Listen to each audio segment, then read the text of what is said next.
All right, everybody, Bryce here, coming at you with another real quick crypto market update. Guys, big day in the markets, a lot of volatility. Remember, we've been going up for like 35 days straight practically.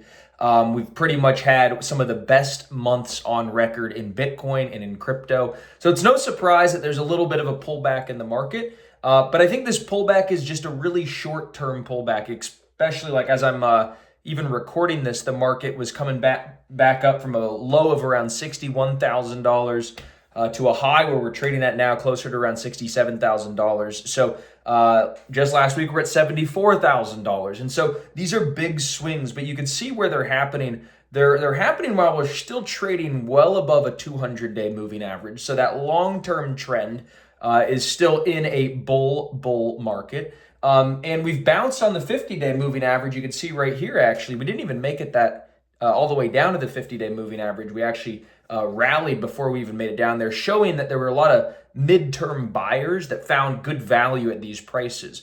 Whether these are the passive inflows from the ETFs, whether these are just new buyers who are now excited, hey, Bitcoin's at a very sharp discount. Maybe it's a good time to start dollar cost averaging in. Whatever it was, the bears, if they were going to have enough momentum to push price down to, really, really scary lows, they would have started to exercise that momentum, that leverage in the market. Clearly, the long-term bulls are more powerful than the bears at this point. So we still have supportive trends from long and midterm price action.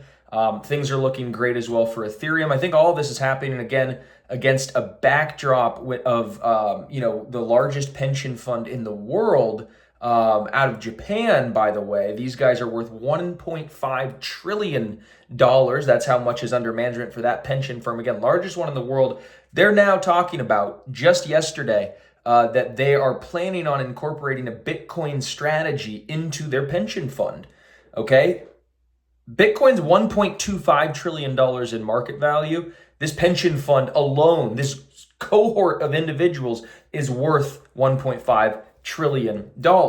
So you could see that, the Bitcoin right now is small, but it's going to be growing. If just one fund is bigger than the whole market cap of Bitcoin, think about how many pensions are out there, how many other funds are out there. I mean, it's just, crypto is still so small compared to where we are, where we planning on growing to. So there's a lot of excitement on that front. BlackRock just launched a fund on Ethereum as well. So again, when you take a look at things that are going on with BlackRock, not only launching ETFs and it's having their strategic opportunities income fund, their strategic income opportunities fund is actually investing in the Bitcoin ETFs. And now you have them actually launching a tokenized real world asset, a tokenized fund on top of Ethereum. So that's big as well. So you have just, a whole cohort of things that are happening. So the volatile price action is expected, but that long-term trend of fundamental development is so powerful, and it's what's supporting the prices. And so, long story short, I think the message is, this volatility isn't the start, in my opinion, of a big correction, of something that's going to take us deep and down and really scary, dark places. I think it's closer to actually being ending than it is being beginning.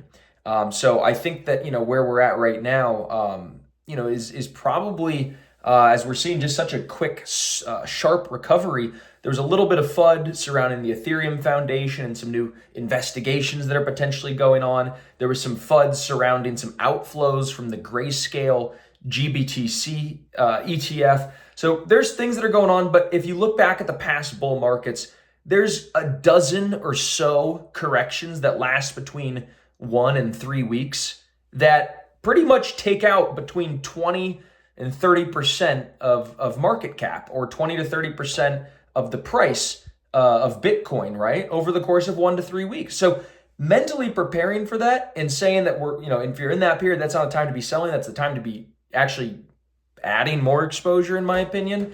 And it's even more exaggerated in altcoins when during those 1 to 3 week periods, maybe a dozen times throughout the 12 to 18 month bull market, you might have 30 to 50% drawdowns. Again, when you see those and that long-term 200-day moving average is still sloping up, you still have high momentum, those dips are for buying. So anyhow, that's what I'm thinking here on today's Crypt Nation market weather report. So that's all I got for you. And real quick, if you'd like a subscription or some more information on buy and sell alerts on the fundamentally soundest cryptocurrencies, where you could get a newsletter, videos, all sorts of communications, and we've got a group of over 10,000 crypto traders and investors that are using our information, using our market research, our premium grade fundamental analysis. We want to give all that to you and more, all the technical analysis, everything that we're seeing. And I want to give it to you for $1. How's that sound, right? For $1, I'll give you a 2-week trial. You could come in, you could check it all out, see everything that we've got. And if after that 2-week period, you don't want anything to do with it, no worries. All you lost was $1. In fact, we'll give you the $1 back if you really, really, really want it. But I'm sure that you are going to be extremely excited about what we have to offer. And that $1 will just be probably the best financial decision of your life. Coming in, checking out Crypt Nation. I'm so confident in what we have to offer that I think you'll stick around. So anyhow, that's my $1 2-week trial. Like to give that to you guys, and click the button, click the link, and we'll see you inside.